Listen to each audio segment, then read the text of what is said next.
So are we officially recording now, or when do Yep, we? I just click record, so you're good now. All right, here we go. Corey, it's All right. great to be with you. This is Lars, fantastic. Coach Tiffany, always a pleasure, man. I'm glad you're happy and healthy over there. Yeah, we are healthy. I keep reminding ourselves and our men, hey, it could be worse. You could be sick. Okay. Yeah. I know we feel like we're on house arrest, but let's not worry about the things we don't control. Let's worry about what we do control. Yeah. And let's try to be empathetic for others, the healthcare workers and everyone out there who's busting our humps. The rest of us wish we could be doing more, want to do more, but we're not allowed. So do the best we can with the situation at hand and control what you control. So, and that's really gets to the first thing I wanted to talk to you about is what can I control when it's frustrating as a coach? We can influence lives. We can make an impact on people and certainly parents in the program. And yet here we are confined. And so I've been struggling with this, with what to be able to do. What can we do? Currently, we're not allowed to watch film or do any X's and O's virtual through Zoom or some sort of teleconferencing. Mm-hmm. That may change soon. But right now, it's really just staying in contact with people. And what we've done a decent job of Virginia is just trying to stay in touch with the men, whether by text or phone.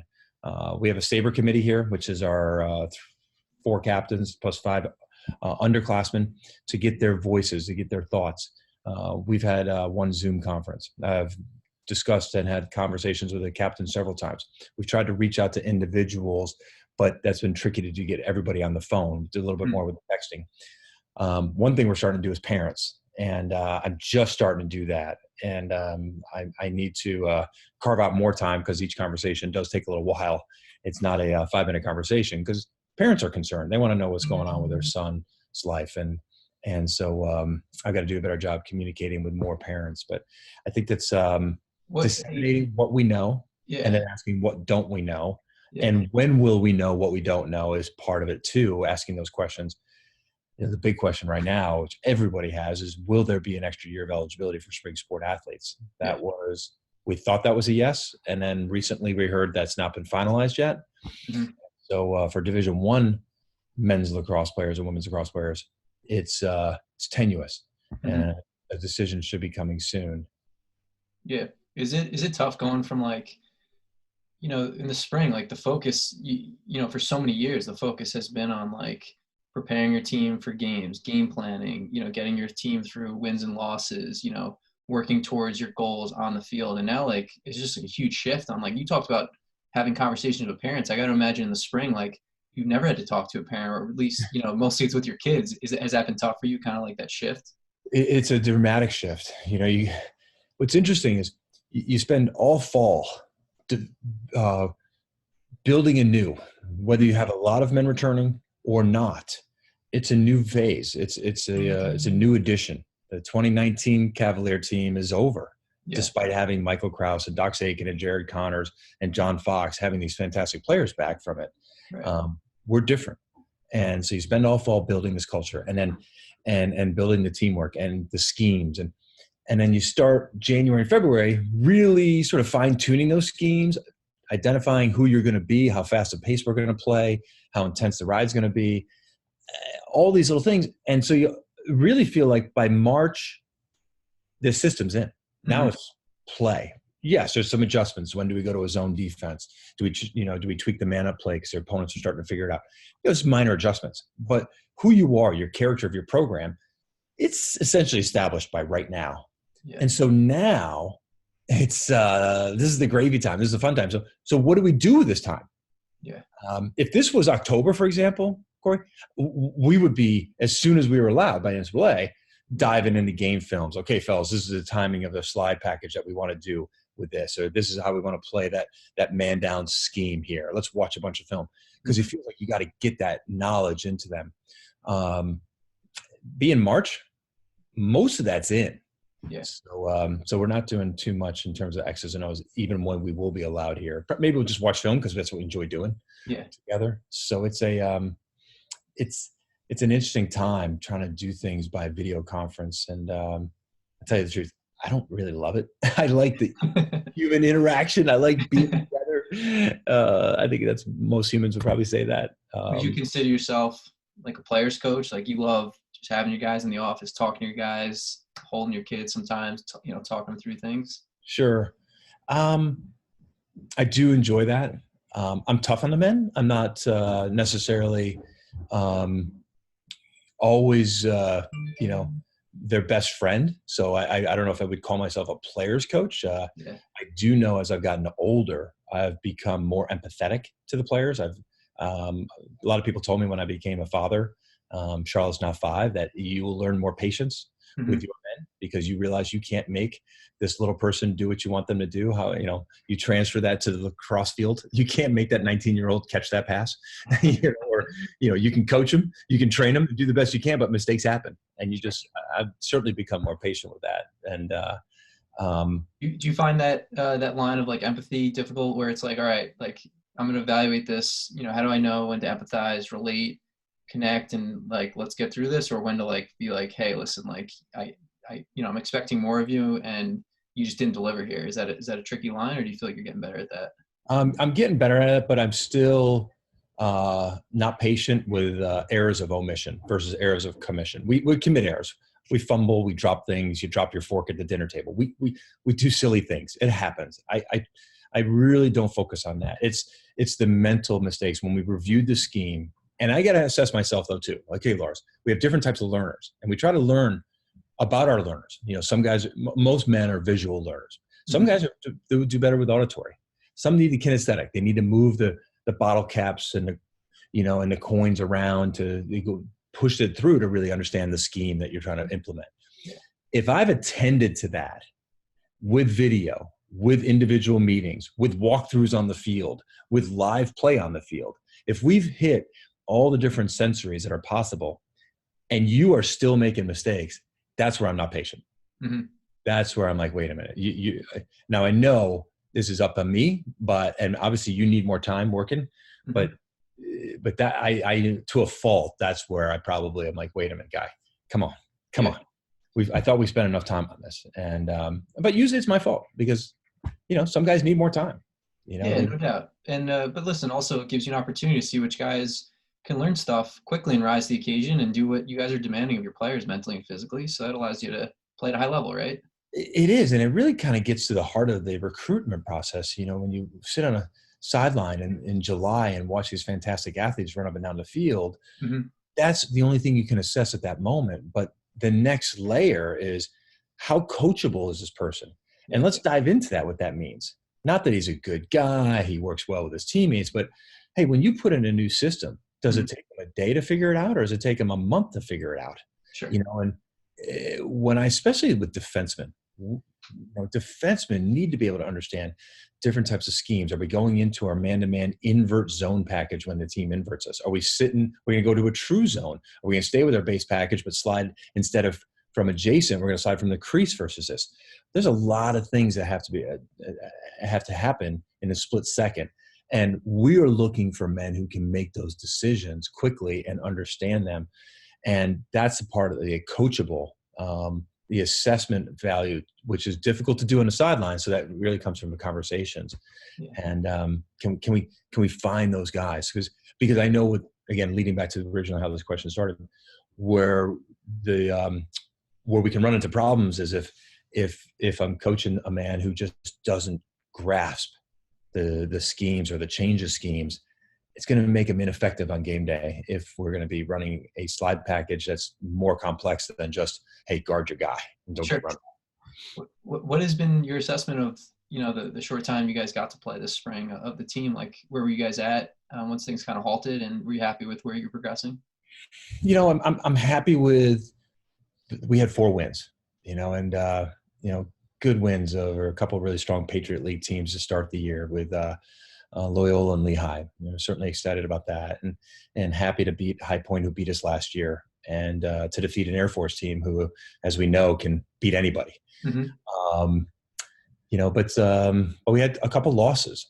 But to not be results orientated, which is our goal, really. Now I know the world evaluates teams, sports programs based on wins and losses. It's the easiest way to do it. But, from within, it's really about a race to improve. It's about the challenge of, can we be peaking in May? Mm-hmm. Obviously, you have to play well enough in February and March to earn a bid to play in May. But, Sure. can we be peaking in May? And I would have hoped, Corey, that after 6 games, we would have been a little further along Mm-hmm. where we were. And having come off of the 2019 season. So I'm just not quite sure. I can tell you we were really about ready to crank it up. I mean, that was the hope and the plan. Sure. We'll never know if what was going to happen next. But I'm really fortunate to coach a group of men that commit to our principles and our mission. Mm-hmm. And the culture that we've created is really, really tight. The number of issues socially off the field have been reduced dramatically. Sure. So really good place there. It's just some of the execution on the fields, our stick work, a little bit of decision-making wasn't quite at the level that it certainly was at the end of last year. Sure. And so it's a long answer to your question, but we made some good progress, but I would have thought we'd have been there. Yeah. But obviously we had a couple more months to accelerate and get there. Yeah, I'm fascinated. Less obviously people see on the surface the result of how successful you guys, were last year, and are I'm sure going to be in the near future here again. But with this season in particular, you took a trip up to Brown, and it was a tough, it was a close game. I'm just curious from your perspective what that experience was like for you to go back to a school that you helped rebuild a program, did some unbelievable things there. It was pretty cool to see. What you did with an Ivy League team, just being an Ivy League guy. And I'm just curious what that was like from your perspective. Yeah, it was the largest range of emotions possible.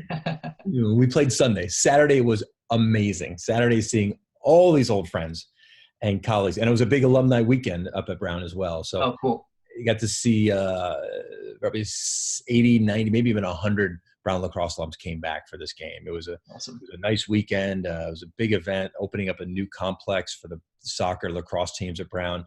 Wow. And it was just I was kind of like a giggly at some point, just like, wow, this is amazing. I get to come back to Providence and see all my friends.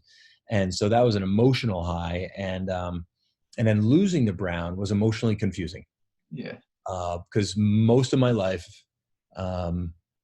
a big win for Brown was a big deal, was awesome, was great. And here I am Sunday afternoon after we lose to Brown,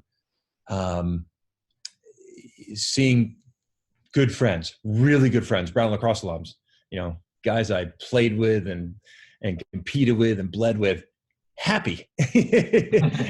And I'm not, and so that was the confusing part. And very selfless of you. Yeah, right, exactly. And so but I'm proud of my alma mater, that they've done a nice job. It's a tough league right now.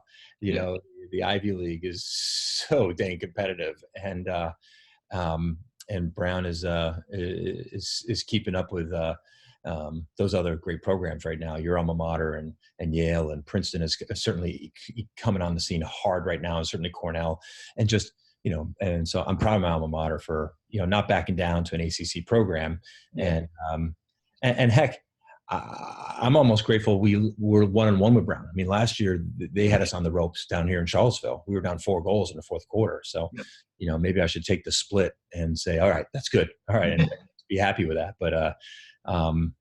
Fantastic job by the Brown men. Yeah, no, it's cool to see. I'm sure it was an amazing experience. And one other thing I'm kind of curious about, you brought up your Sabre. I think you mentioned it was your Sabre group, like the leadership council you have. Yes, one of them. Yes. So for those guys, what's something that happened that really impressed you that maybe one of your young men did that you're like, wow, during all this kind of uncertainty and confusion and adversity, with a lot going on, I'm really happy with, person X, Y, or Z and how they're responding to this, and something maybe they said to you that they've done with the team that maybe you didn't empower them or ask them to do. I'm just curious if there's any experiences like that that's happened over the last couple of weeks. It's a really good question, Corey. And unfortunately, I haven't experienced that too much over the last couple of weeks. We've been out of commission, gosh, how long now? A week and a half? Yeah. And it feels like a month in some ways. Sure. I honestly would tell you, we're all still in the shock phase. Yeah. it prompted me actually last night to send an email to the fellows, to the men, to say, we got to accept what we can't control. Right. The season's over. We're stuck at home under essentially house arrest. You're not interacting with your best friends. We're not playing lacrosse every day. I mean, we got the world, in our hands here in Charlottesville, Virginia. You're playing lacrosse. You're going to this fantastic school, this energizing, engaged educational community. The weather, all the distractions of being in the South, and just it's awesome. It's awesome. And then it's ripped from you. And I don't think we've dealt with that well yet. And I get that. It takes a while. And so with our Saber Committee meeting we had Sunday, I'll tell you, it wasn't as effective as I had hoped. And I just realized, I'm like, wow, Lars, you got to give these guys more time. They're still a bit of the mourning phase of going through this loss.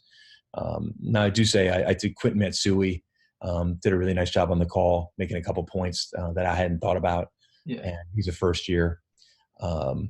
It's what we haven't incorporated the Saber Committee as much. I've been leaning on the captains, those 4 captains, Michael Krause, Doc Sakin, Jared Connors, and John Fox a lot more. Mm-hmm. But I think going through this ordeal, I think I'm going to lean on that Saber Committee. And in the past, the Saber Committee, I remember when John Fox was a first year, and he was on the Saber Committee, and we were talking about some policies for the team, and he made some statements that I realized, wow, he's going to be a captain someday. He was not afraid to say things that countered the group. Here you got a group think going one way, 8 people going one way, and a first year, a freshman, goes the other direction.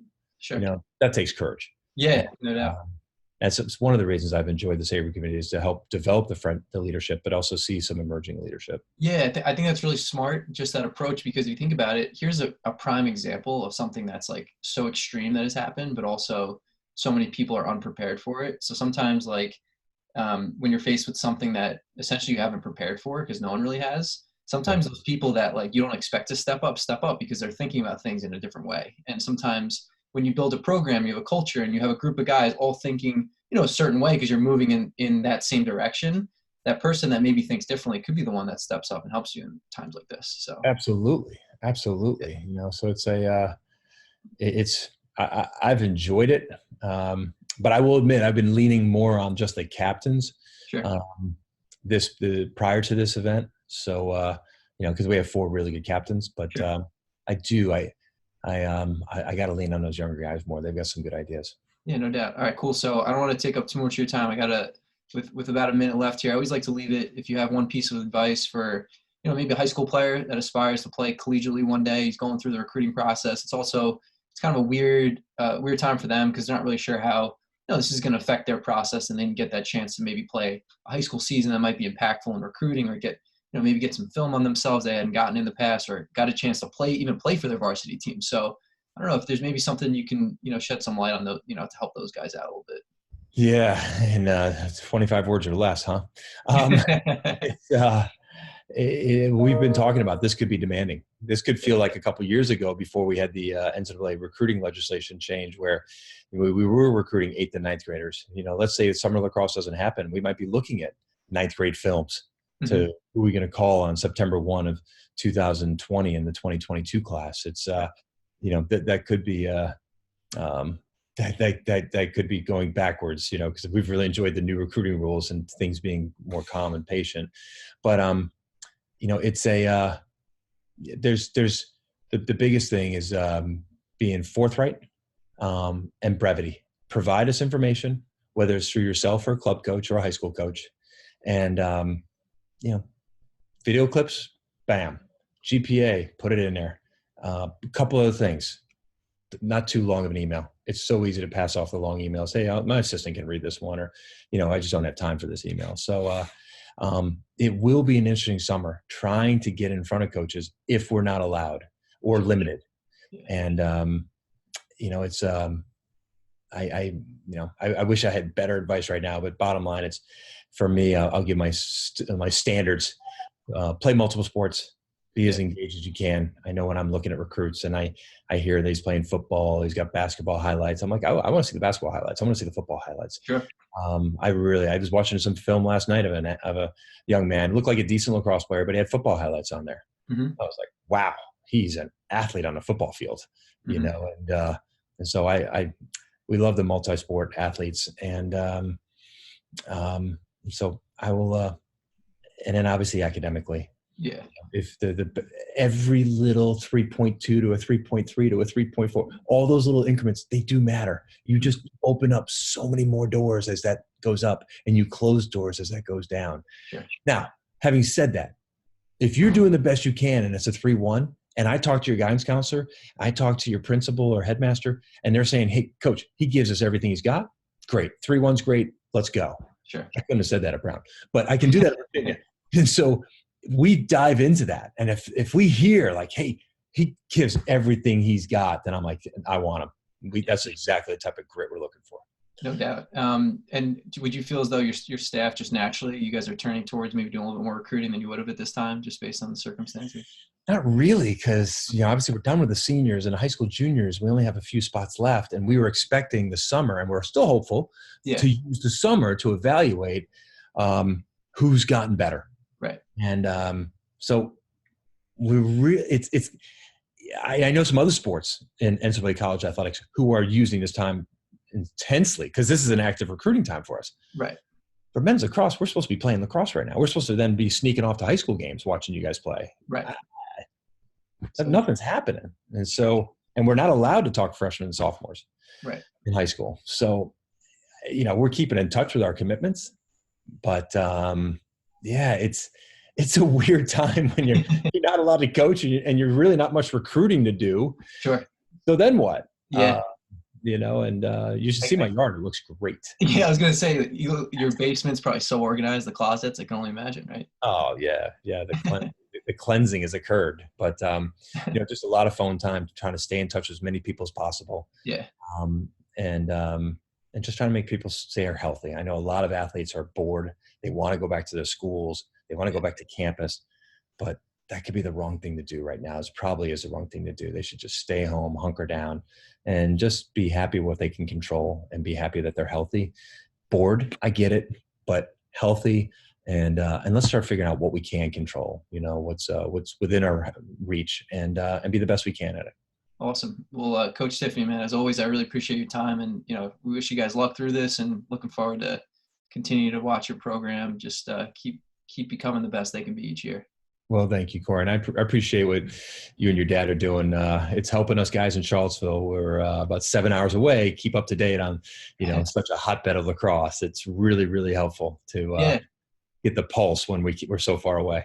No doubt, man. We're trying to, unfortunately we had some big plans this spring, with the coverage, but, we're doing our part, and having conversations like this are immense. They're so helpful for educating the community, and hearing from, a leader in the sport is tremendous. So thanks so much for your time. My dad says hi, by the way, and, we'll connect again soon. All right. Thanks, Corey. Thanks, Mike. All right. Take care.